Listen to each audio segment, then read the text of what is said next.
So hopefully we have some more people joining us today. Welcome to today's Behind the Idea webinar series. We are excited to celebrate Asian and Pacific Islander Heritage Month. Thank you all so much for joining us. We will begin shortly, but I did want to say thank you to our webinar sponsor, Harness Dickey. IPO Education Foundation is a nonprofit organization, so it is because of the support of our sponsors and our donors that we are able to put on programs like this. So Bob Szyminski from Harness Dickey, he will be leading us through the second portion of our program. But let's get started with the first part. I will pass that off to you, Ritu, to get us started. Thanks so much. Thank you everyone for joining today. We're very excited to have this program to present to everyone. So my name is Ritu Singh. I'm a partner and a patent attorney at the law firm of Dinsmore & Scholl. I'm also co-chair of the IPO D&I Committee's Asian IP Professionals Resource Group. So I'm very happy to be here today to really help with moderating this panel. It's a two-part panel session that's really focused on really telling you guys about how you can pursue a career in STEM. And with that, we're very excited to have for this first part of the panel as our keynote, Dr. Swati Mohan.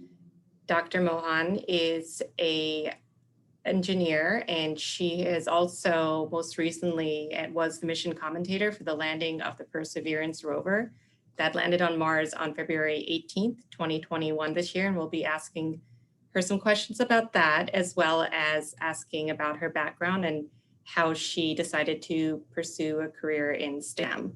So a little more information about Dr. Swati Mohan. She first joined NASA Jet Propulsion Laboratory, or JPL, in 2004, after she'd completed her Bachelor's of Science from Cornell University in Mechanical and Aerospace Engineering. She then worked as a systems engineer on Cassini during the Saturn orbit insertion and Huygens probe release, and then she returned to graduate school in 2005 to attend MIT. There she received her MS and PhD in aeronautics and astronautics, and then returned to JPL in 2010, where she's worked on multiple missions such as Grail and Code 3. Swati's also co-founded and manages the Small Satellite Dynamics Test Bed, and for the past 8 years, she has been the lead guidance, navigation, and control system engineer for the Mars 2020 Perseverance rover, and she's focused on cruise and EDL. For the last year, her role was the Mars 2020 GNC, or Guidance, Navigation, and Controls Operations Lead. Again, as mission commentator, she recently performed that role as well when there was a successful landing, and she's currently supervisor for the GNC Systems Engineering Group at NASA JPL. So a very accomplished speaker, very happy to have her here today. And before we launch into this discussion with Swati, we're going to play a brief video for you about the landing.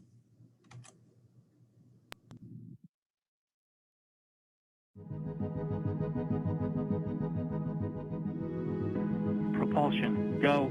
EDL phase lead, go.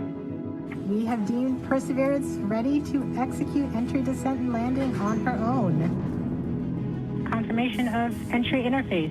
Perseverance is currently going 5.3 kilometers per second, about 120 kilometers from the surface of Mars. It will start controlling its path to the landing target. Parachute has deployed, and we are seeing significant deceleration.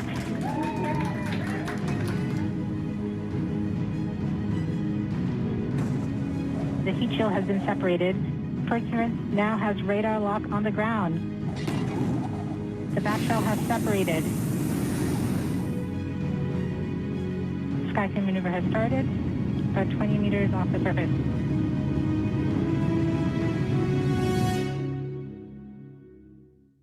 Tango Delta, nominal. Touchdown confirmed. Perseverance safely on the surface of Mars, ready to begin seeking the sands of past life.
So that was, I think, very well put together video and really sets the stage, so to speak.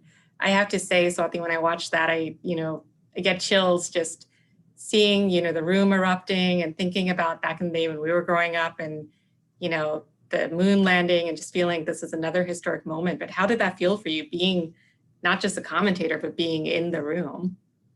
It was a completely surreal experience. When I talk about it, it still hasn't fully sunk in. I actually haven't watched the landing day show all the way through. I try to watch it and then my heart starts racing and I start getting stressful again and I haven't made it all the way through. But it felt sometimes like being in a dream or being in a show where you were going through these motions. We had practiced them so many times, and sometimes you could trick yourself into believing that it was just another practice, but then something would happen that like really brought to home, no, this is real. This is as good as it can get. When we saw the first image come down from Mars, that's really what brought it home for me, because in all our simulations, by the time we'd get to that part, it would be a picture of, somebody's thumbs up in the lab, behind the scenes. And that was the first time where we actually were able to see everything having gone right. And that first image that said, we survived all the way through landing, our job was done, and it was safely on the surface of Mars. I think you can catch the tremor in my voice when I finally had to say that line, because up until then, it was just so focused on what was happening. And then getting to that last line, it hit me that we are saying this, it's done. And it was just an incredible feeling of relief and accomplishment together with everybody there. Definitely a huge accomplishment. And, when you think about it, it's really this long path. That itself was culmination of a project. But if you really think about, going through your path, your journey, and, when you first went to school, when you decided to be an engineer, this all led to this moment. So we do want to talk about some of your journey and your path and what led you there. And just a preliminary question is, what first interested you in pursuing a STEM career? So actually, when I was little, I wanted to be a physician. I think I had seen one of my aunts be a doctor, and it's a very easy field to relate to. As a kid going to the pediatrician, you can say, oh, I know what they do. They help, kids feel better. I want to do that. And the space stuff was just a hobby. It was, watching science fiction TV shows like Star Trek or Star Wars and reading books about them. It didn't really seem like a viable career path for a very long time. It wasn't until I was in high school and I took my first physics class that it started to sink in of what engineering really was and what it could do in terms of building things to go do exploration for you. And that's kind of when I started really looking at NASA and what they did and what it meant to try to go and support the space program. Well, and speaking of support, did you have a strong support system growing up in terms of family, teachers, really people encouraging you to pursue the STEM path? I did. Both of my parents were in STEM. My dad was an electrical engineer by training, and my mom started out in zoology, but then made the switch over to computer science. So they were very big on STEM and on education, being able to support me in learning about anything that I wanted to learn. So they were, very supportive of going to different summer camps, even these like 1-day sessions or 1-week sessions on, oh, go try this new thing and learn about it, or go read about this book, or all of their vacations that they planned, which I didn't realize as a kid, but they were all geared around something scientific or educational. We would go to, various national parks or, caverns or things to learn about nature. And then we would go to all these institutional places to learn about history and geography. So everything was geared towards learning as much as you can. And that really founded, the basis of what you can build on, because you have all of these paths that you can explore, and then it allows you to, find the one that interests you the most. I think with that, just out of curiosity, you'd mentioned, wanting to be a physician and then finding your way through physics to engineering. Along the way, were there other types of careers you consider just, within STEM or without? Because I know just growing up as a child, there's so much possibility out there. I didn't actually consider a lot of career options between the physician and then going into something related to space. The physician portion, I think it was my own stubbornness. I think I had, given some answer to someone when I was really young. They said, "What do you want to be?" "Oh, I'm going to be this." And then I said, "Well, I said it. I can't possibly change my mind." And for the longest time, that was stuck in me. I said it. I can't change my mind. And it wasn't until I learned about physics that were like, well, be honest with yourself. You're really way better at the physics than you are about the biology. Like I couldn't memorize to save my life. Like the smell of the dissections that we had to do in biology class would make me queasy. And I think I rotated with my aunt who's a physician, and then one or two like slightly milder cases, I had to like leave the room because I couldn't see the wound. So it was a part about being honest with myself of what I was good at, and then looking at what I liked to do on the side. I wasn't going and being a candy striper. I was going and, playing with tools and looking at stars and things like that. So that kind of played into it. But once I got into, okay, I want to do space, I went through a process of trying out different fields, like interning in various aspects of, let me learn about what it means to explore space in this manner, in not just in engineering, but all through engineering science of astronomy, geology, thermodynamics, structures, attitude control, and just kind of finding my way. I interned, at NASA Goddard and NASA Kennedy and NASA Jet Propulsion Laboratory, and did stuff with National Marshall, and kind of spread this band to see what aspect of that I wanted to pursue. And that was the time when I found my path and tried a bunch of stuff out to figure out what was right for my interests and capabilities. So when you first started in engineering, did you know then that you wanted to focus on the space path, or was that something that occurred through interest and internships in college? When I started in engineering, between high school and college, I had made the choice to do something space related. I actually hadn't fully settled on engineering. I had settled on space first, and the engineering was through the trial and error of exploring different science aspects and engineering and things like that. I chose a school that had a really good space science program as well as a good space engineering, so that, if I changed my mind a year through, I could just switch departments and I wouldn't lose out on a bunch of prereqs. So that was kind of my thinking of, choose a place that gives you the most flexibility in trying out in the general area, and then focus as you figure out what you like and are good at. Well, and speaking of, like, as we went and watched the video, that video was not just a culmination of a year project or a few months. That was really your path leading up to it, and then also the past 8 years of working on, this project. But can you tell us or describe a little more about your experiences over these years managing the Mars Perseverance Landing Program, and then also a little bit about being selected to be a commentator and your role in that as well? Mm-hmm. So I joined Mars 2020 very early in the project. So the previous Mars rover had just landed about a year before I joined the project. And one of the good things about Mars 2020 is that we were building upon the past missions that had gone to Mars. So this was going to be the 5th rover going to Mars.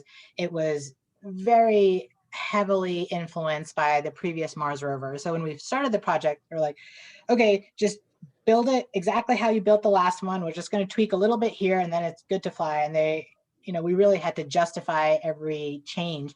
And it morphed into that as the project went on. As we finally decided on Jezero Crater as our landing site, that really brought to bear that this rover, even though it looks like the previous one, Perseverance was going to a fundamentally more dangerous place than any previous rover had gone. And because of that, it needed a lot more smarts inside the rover in order to be able to land there safely and do the science that it needed to do on the ground. So doing that new development was a lot of fun, because it was grounds up of, how do we do this? How do we make sure that it works? If it doesn't work for this mission, you're basically eating up a huge percentage of your ability to land safely. I think if hadn't worked, it would have gone from like 99% was going to land safe to something like 80% landing safe. We're kind of rolling the dice. But it wasn't a brand new design. So we had this new part, but it had to fit seamlessly into this hugely complex system. So it was about doing the right tweaks to get these two to merge. And the whole process of design is really complex, with the formulating the idea, implementing it, realizing you made a mistake and tweaking it. So you can kind of see throughout the design, by the time we got to the end, I see the next mission taking our design, and you can see that, oh, that's in there. That part of the design is in there because, 6 years ago, I thought it was going to be like this and it didn't turn out. And then instead of going back and being able to redo it, because that would have taken too long, I had to like patch it like this. And that's why it's done like that. And being able to see a mission through where you had to do the design, you had to test it, and then you're the one who has to deal with all the consequences of your own mistakes and design choices at the end is a really humbling experience to go through. Being mission commentator, that was somewhat out of the blue. I didn't know that I was going to be it until maybe like 6 months before, six to 8 months before landing itself. It was a decision by the EDL phase lead. He decided who he wanted to do that role. And that particular role that I was doing was a kind of a frontman role. Like in my ear, I had so many different people talking and giving like all the technical details in full NASA jargon of what was happening. And I had to translate on the fly, basically. So we had the whole team there doing the play-by-play of every single little thing happening. And then whatever I could translate out in layman's speak was what my role was. And the biggest challenge of it was for the cases where things didn't go right. So I had this sheet up on my desk saying, if you hear this, this is what you have to say. If you hear this, but you don't hear this, this is you have to, and this complex flow of, if one thing doesn't go right, what are you going to say? At what point do you call that the landing was not successful? Because that's,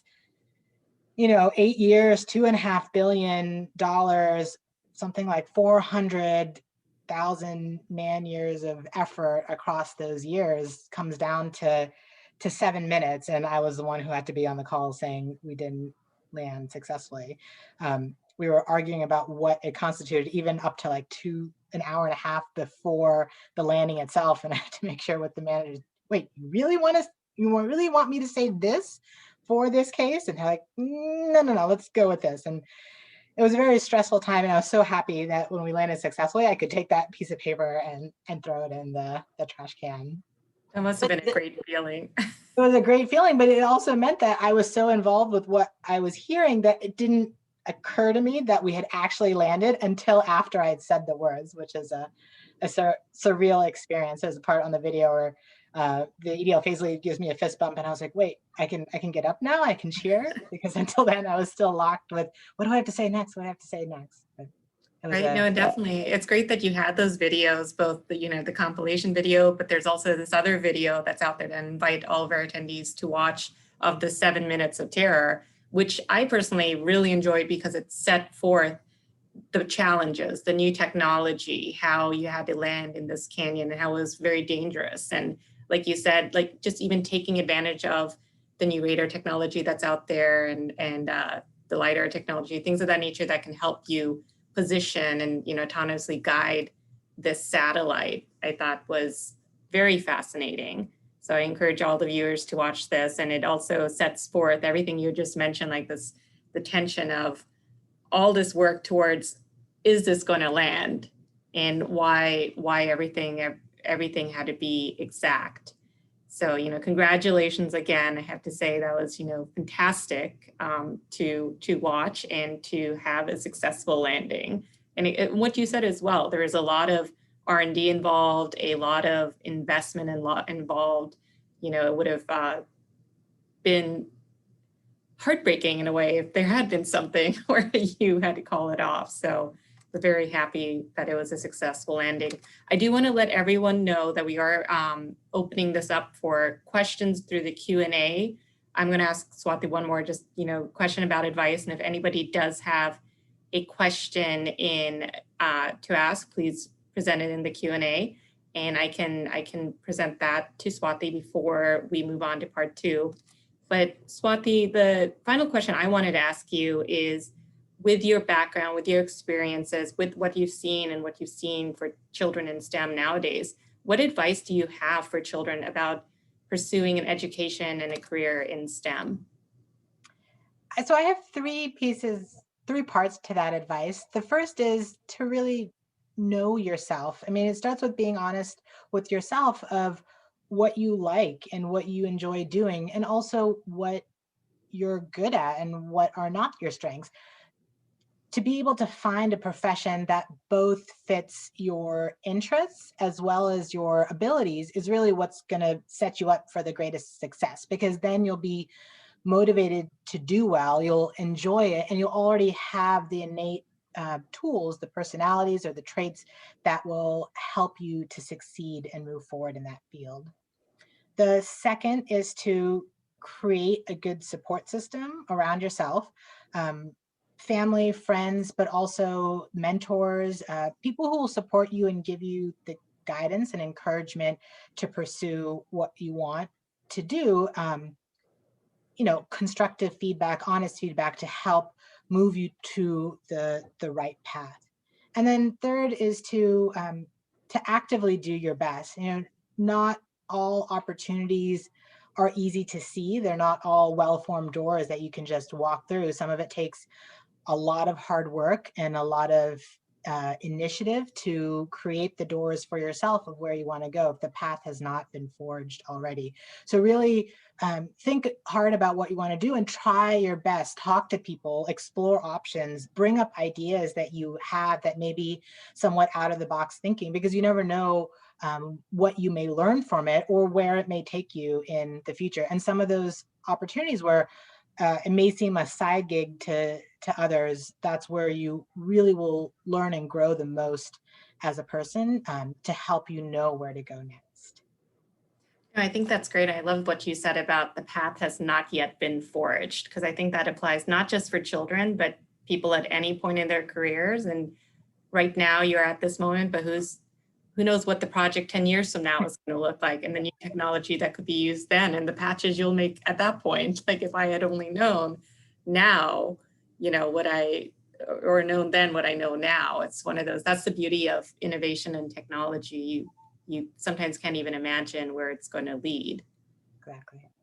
So I know with STEM too, it's something that it really feeds into imagination and innovation. Personally, just a little side story, back in the day when I read the Harry Potter novels, I always thought it was interesting how some of the stuff that was described in those novels then found its way into, whether through that or not, but into technology. Like, he talked about the moving pictures, and then all of a sudden you have technology that looks like moving pictures, and you have the smartphone and things that a lot of us could not even have envisioned. And I think with STEM, it's a path too that fortunately you and I myself both had a support system and had encouragement to pursue. What would your advice be to children who might not necessarily have that support system or role models that have had that STEM path, but they're interested in it? How would you advise them to pursue this career?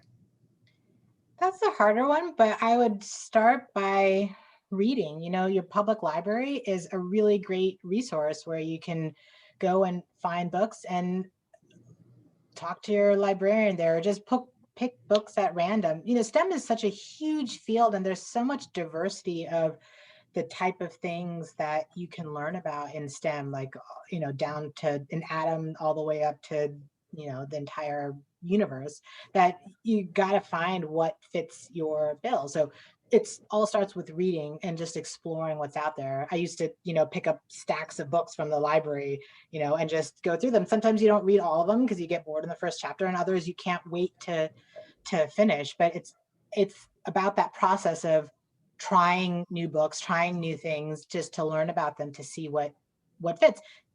Sometimes it doesn't, and you move on to the next thing, and there's no harm with that. But it's all about letting your curiosity go wild, and the public library is a great place for that. I think that's fantastic. If you master your own destiny and in control of your own future. So educate yourself and, let your imagination have no limits. That could be someone's own space odyssey to Yeah. tie that back in. But no, that's fantastic advice. And, I definitely do you have one question we want to ask you here, but wanted to thank you as well. And before we did closing remarks, but what is the biggest obstacle you have faced in your career? Got it. Tough. That's a tough one. Yeah. I will have to say the biggest obstacle is probably myself being able to own up to what I'm capable and to push myself out of my comfort limit to try something new, to take a step forward, despite what I may have experienced in the past or what I think that I'm ready for or not ready for.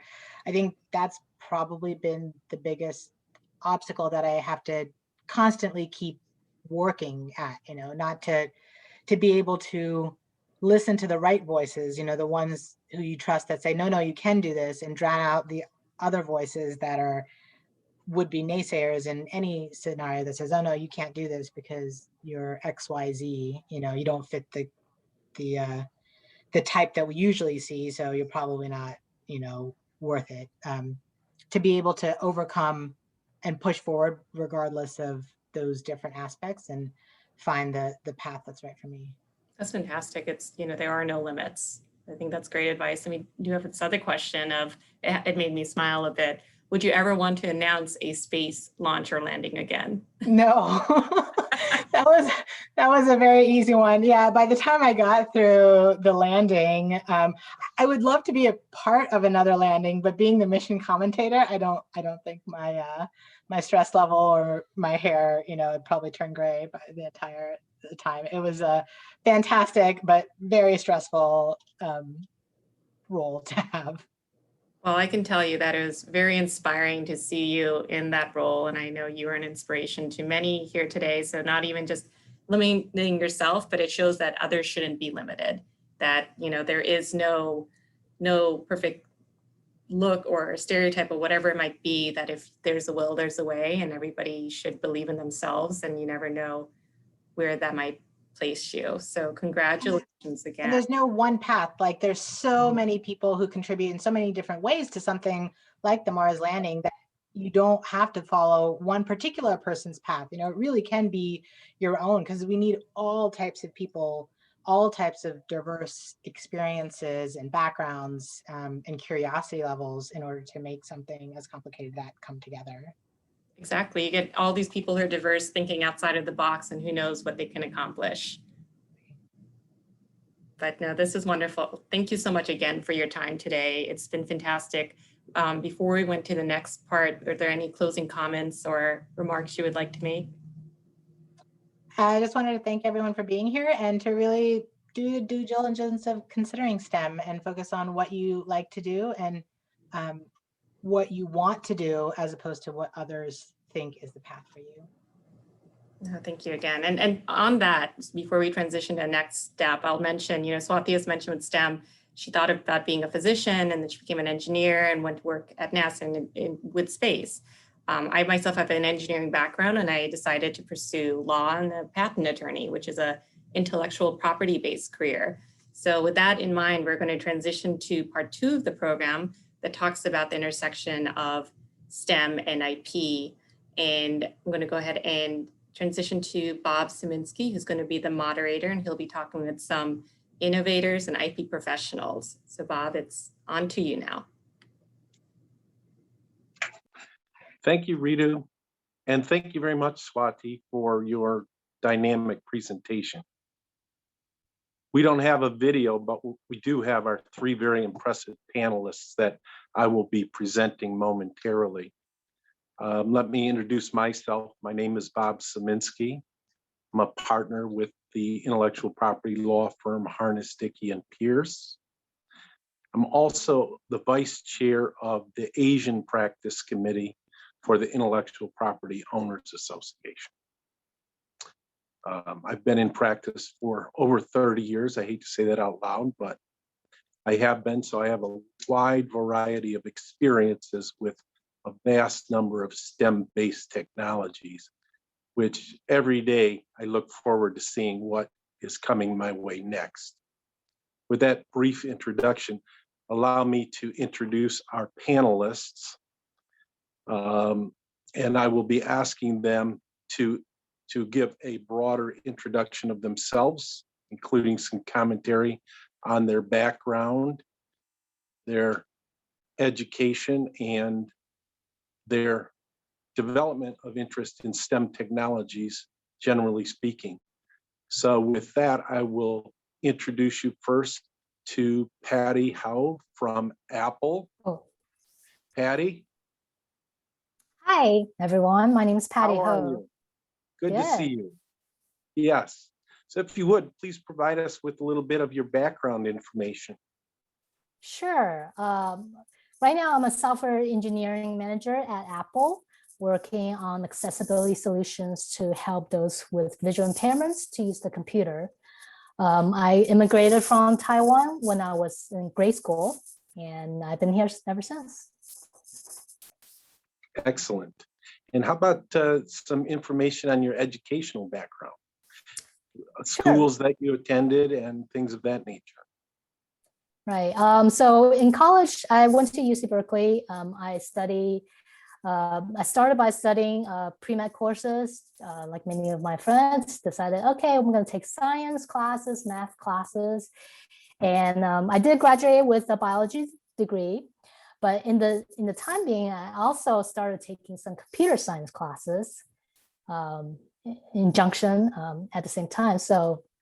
And it was through taking those computer classes that I decided, hey, I actually really like solving problems, and computer science offers the venue to do that. And so that's how I end up with a career in computer science. Great. Thank you very much, Patty. Jody, how about a brief introduction of yourself?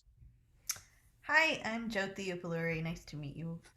And I work at Facebook, where I'm a patent attorney who leads a team of attorneys focused on augmented reality and virtual reality technologies and the consumer hardware products that Facebook makes, like the Oculus Quest, for example. In my background, I was actually born in India and immigrated to the United States when I was 1, so I don't totally remember that, but I grew up in Texas and went to Rice University in Texas for an undergraduate degree in engineering, electrical engineering. And I loved it so much, I thought, why not go to graduate school and get a PhD? So a couple of years into that program, I realized that maybe doing research for a living was something that wasn't exactly the path I wanted. So I took some time to explore and think about what I wanted to do, and ultimately went to law school and decided to be a patent attorney and moved out to the Bay Area and ultimately came to Facebook. Great, thank you. And last but not least, Vishali, could you give us some background information as well? Sure. I'm Vaishali Udappa, and I've been practicing on IP attorney, and I focus primarily on litigation of patents and copyrights and trademarks. And I currently work for Hewlett Packard Enterprise. I've been practicing for over 20 years. And so when I grew up, I loved math. It was the one thing that just made sense to me. And then I went to undergrad, and I started off as a math major, and then I realized, what am I going to do with a math major? And now I know there's a lot of things you can do with it. But and at that point, one thing I just remember playing as a kid, and I was constantly building different things with this like construction set I had. And so when we had an intro to civil engineering, I just really enjoyed that class. And so then I pursued an engineering degree and went into civil engineering. And then another interest I had was debate in school. And so then it was just that mix of doing engineering, and then also a love for science, technology, anything math related, sort of put me into the patent world. And so that's my background. I was born in Canada, lived in India for a year, and then came over to the US when I was really young. So most of my life, like, I've lived in the US. But one thing I can say is I just had a strong affinity for math and science. And so I think what I do now, I still get to do it on a day-to-day basis, and I love it. Great. Thank you for that. So I know each of you have had involvement in intellectual property, whether as an attorney or an inventor. Some of the audience may not understand what we mean when we talk about intellectual property. So let me give a quick basic definition of what intellectual property is. Essentially, intellectual property are creations of the mind. Things like inventions, creative items such as literary, artistic, and musical works, product design, even unique names, symbols, and images that often are categorized under the realm of trademarks fall within the purview of what we call intellectual property. And so when we say intellectual property rights, what we're talking about are the legal protections that cover those types of creations. Whether we're talking about patents for inventions, trademarks, copyrights, even trade secrets, which everyone knows the most famous example of all, perhaps, which is the formulation for Coca-Cola. That would be considered a trade secret. And that falls under this umbrella of what we call intellectual property. So with that, I want to ask the IP attorneys on the panel, how did their STEM education and any STEM experience they have prepare them for their intellectual property jobs? We can start with you, Vishali, and then we'll turn back to Jody. Great. So my STEM career did prepare me, even though I have a civil engineering degree and I have never worked on any patent related issue for a bridge or a road construction or anything like that.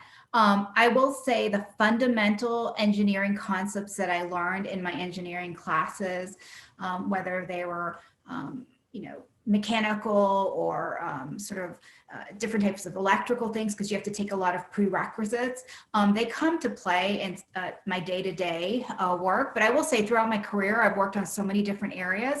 The first patent I had to work on had to do with the dimples on a golf ball. And the great thing about it was there was the Fibonacci series, which is where you take 1 and then 2, and then you add those 2 numbers and you get to 3, and you add the 2 and the 3, and you get to 5. So they used that to create dimples on a golf ball. And so I thought it was fascinating. I loved it. But then I've worked on how hardwood floors click together on digital televisions, and but all the sort of engineering things. And now I work with sort of the access points that you get Wi-Fi on a day-to-day basis. But the fundamental, the heart of the technology, there are some, I have a foundation based on the engineering degree that I got. Great, thanks. How about you, Jody? Yeah, it's very much the same. At the end of the day, if you're a patent attorney of any type, you're going to be exposed to all sorts of technologies, none of which you probably have directly worked on. I remember in the beginning of my career, before I went to law school, I was doing patent work, and some of the stuff I worked on was literally projects I had worked on at the university that were being handled by a law firm. So that was an interesting way to see two sides of exactly the same technology. But I also worked on how a vending machine works or a sprinkler system. And at the end of the day, just knowing, math and basic kind of technical thinking, structured thinking, logical thinking, those are all skills that will aid you no matter what piece of technology you're faced with. And certainly in the area I work in today, I'm not like a specialist on complex chemical processes or physics or Right. deep in the weeds operating system stuff, but all of those pieces go into the tech area. And I think the point is, if you're interested in learning and kind of using those basic math and science principles, it's an interesting and good way to see a lot of variety. Great. And if I remember correctly, you work on the patent preparation and what we call patent prosecution side of the legal practice. So essentially, you're working with inventors, taking their ideas and putting them in a format to explain to the United States Patent Office why they have something unique that should be protected, correct? Yeah, that's, especially when you're outside counsel who's what they call patent prosecution, it really is kind of to what we heard earlier from Swati. It's like being the translator Right. of the technology to a very particular audience, the patent office, to say, hey, this thing is really new. And when you go in-house, there's less of the direct, being the person drafting that, but you really need to understand the technology and be the bridge between the engineers and what they're working on and saying, does this make sense for us to file a patent on for the company's business goals? Right, right. There's even you just touched on it, business aspects to it as well. You're part of a corporation and they base a lot of, the business people base a lot of decisions on your insights. So appreciate that. Of course, Vishali mentioned that she's on the litigation side. And what that means is quite often she's responsible whenever a patent is being infringed by somebody else, that she's responsible for helping her company enforce their rights. And by the same token, perhaps their company occasionally gets sued by someone who owns patents, suggesting that their company may be infringing their patents. So that's a completely different side of the intellectual property law practice, but two very important sides of it. Let's turn our attention to Patty for a minute, because Yeah, and so for me, sorry. Oh, go ahead, Vishali.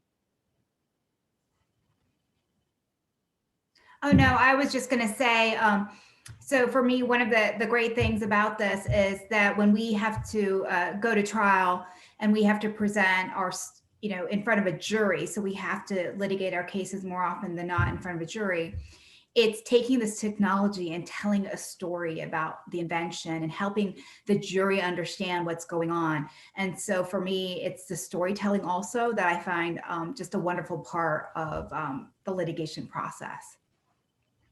Yeah, that's a good bit of insight there, because when it comes down to it, the jury, typically the jury has many people on it who don't have STEM backgrounds.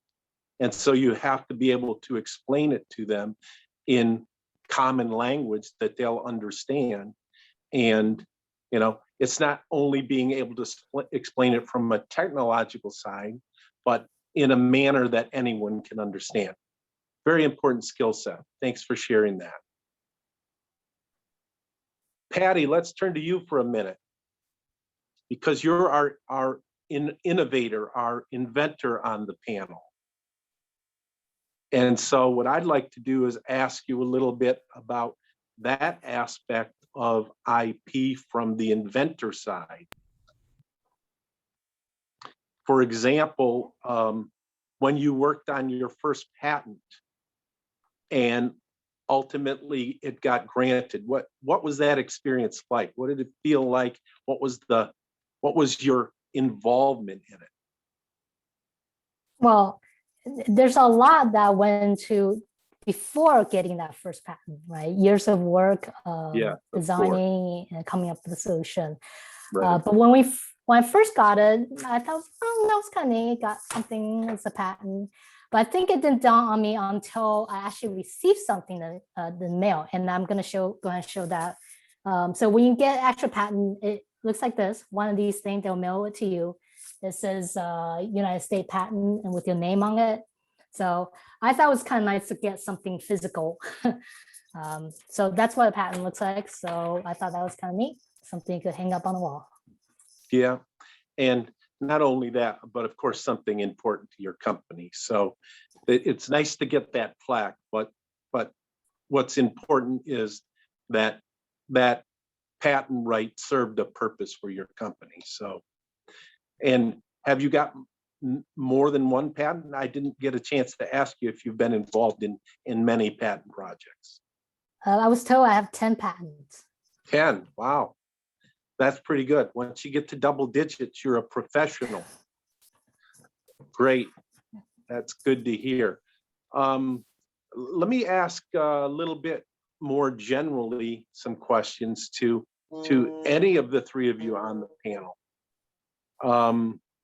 As was asked earlier, from a intellectual property standpoint, in view of your STEM educations, do you have any advice for the people listening in today? How that combination has intrigued you and has worked for you over the years? So one thing I would like to give advice to is, so I do a lot of volunteer work with my kids' schools that are in elementary schools, and especially women. And so often I see people think that they don't like math or science.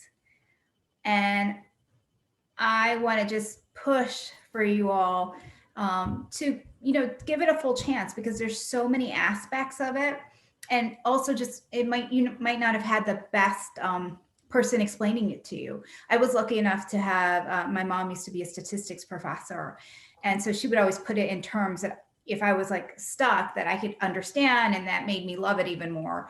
So just really have an open mind and don't run away from math and science. And if you have an interest in it, really explore that, because I think there's so many wonderful areas that your science and math, so many wonderful things with that.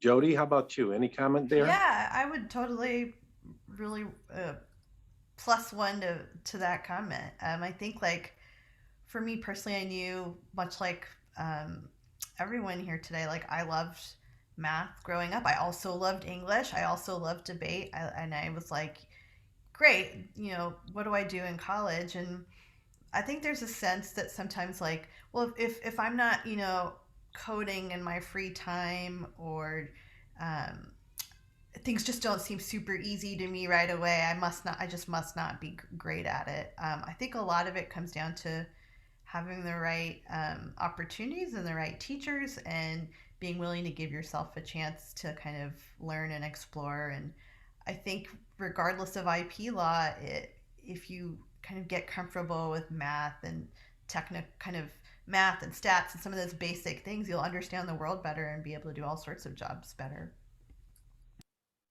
Yeah, thank you. Let me just add this, as someone who's been doing this for a very, very long time, if you have some interest in it, as the panelists have suggested, learn about it, read about it. You can just simply go online and check out, what it means to do this or that in the scientific realm. And never, ever, ever be afraid to ask questions. Like I said, I've been practicing law now for over 30 years. And the most important lessons that I learned way back when I first started was always listen first and then always be willing to ask questions. Don't be shy. That's the only way that you're going to know if you have any interest in pursuing a career in STEM, is by asking people, learning about it and asking people that do it.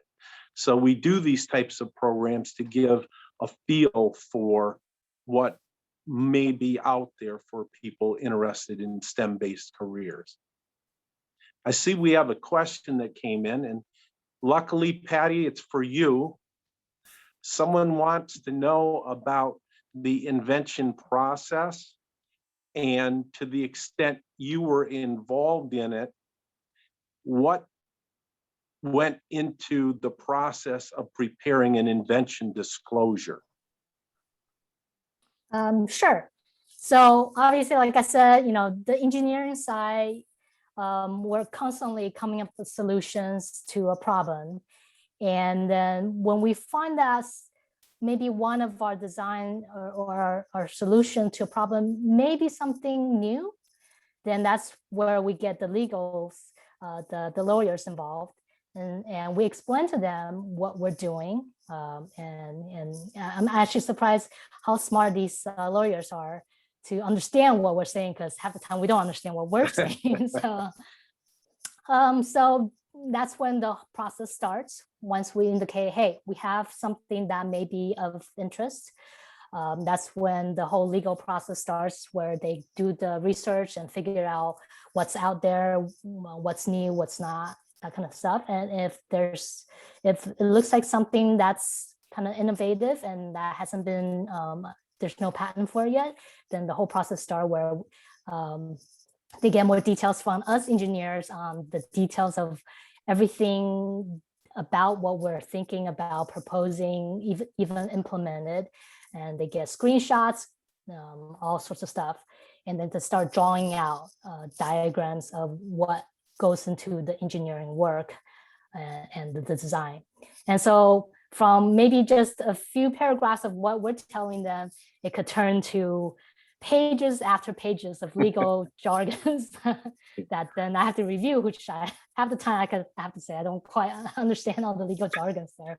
Right. But that's why, we have the experts to deal with the legal side of things. But yes. Yeah, and then those papers gets filed away as patents. And then it could be years before we hear back to see if this patent was accepted or not. So. Right, thank you. Thank you. So in a nutshell, there's a lot of questions and answers back and forth between the inventors and the attorneys that are assisting the inventors in preparing their patent applications. And each of you have to have a technical knowledge, a STEM-based knowledge set in order to get to that point where you, as the inventor, feel that the attorney did a good job explaining what it was that you had, even if there's some what I call legal mumbo jumbo in there that might not, be crystal clear to you. But I assure you, there's a reason for all of the mumbo jumbo in that patent application. So looks like we maybe have one more question. Let me see what we got here.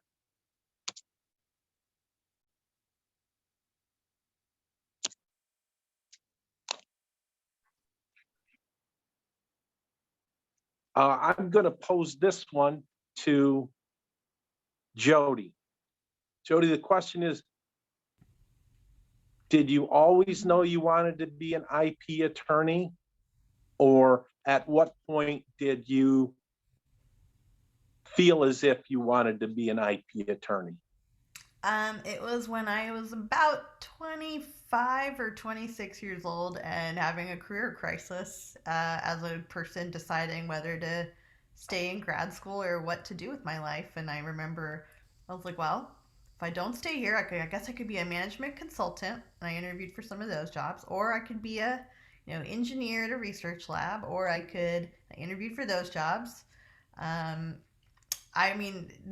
was well into my 20s before I even thought about it as a possibility. And that's okay. There's people change careers all the time, especially that's like the era, I guess, of your life, you know, assuming you have the support and to be able to do that, of course, where a Right. lot of people explore. And in terms of specific degree, um, I think, you know, if you really want to be a patent attorney that does a particular type of patent work, they have a kind of a set of degrees in you know, most bachelors of science degrees are qualified. But that's certainly not required for all sorts of IP careers. And so, no, I did not know this at the age of 18. I didn't even know it for another couple years after that. And, you know, I think that that's totally okay, regardless of when you kind of think about what you want to do. Right. I know a lot of IP attorneys that were practicing in their STEM field for a certain amount of time. And somehow, some way they got pulled into an IP based project, whether they were a co-inventor or had a specific technical specialty that lended to the project that was being worked on. And that was their first exposure to IP. So, you know, while many young people today are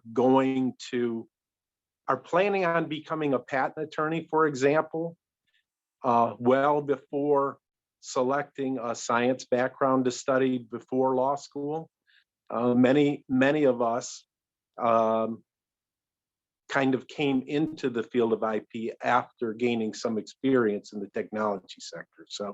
So there are a lot of different ways to go about it. And as you noted, it doesn't really matter what your STEM background is. To become a patent attorney, you have to meet certain requirements, and virtually all STEM-based Bachelor of Science degrees will qualify somebody to become what's called a patent attorney. And what I mean by that is just simply this: they have a legal credential from a law school, and they passed an examination that's put on by the United States Patent and Trademark Office that proves that they're technically qualified to serve in the capacity as a patent attorney or a patent agent, which is somebody who has a technical background, but not necessarily a legal background, but can still work on inventions and patent applications at the US Patent Office. One clarification, when you're doing litigation on the litigation side, you don't necessarily have to have the technical degree. And so you just have to be a lawyer and you might be put on a case.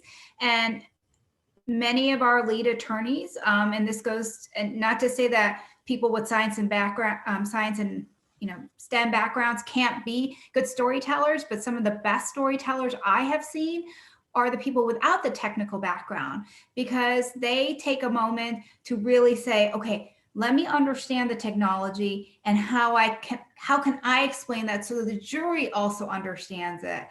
And even on my own team, I have people that don't have technical backgrounds that work on patent cases. That's their full docket. Right. Or some of the top trial attorneys are not engineers. So I want to say that just because you don't have a science or tech degree doesn't mean you can't be an IP attorney.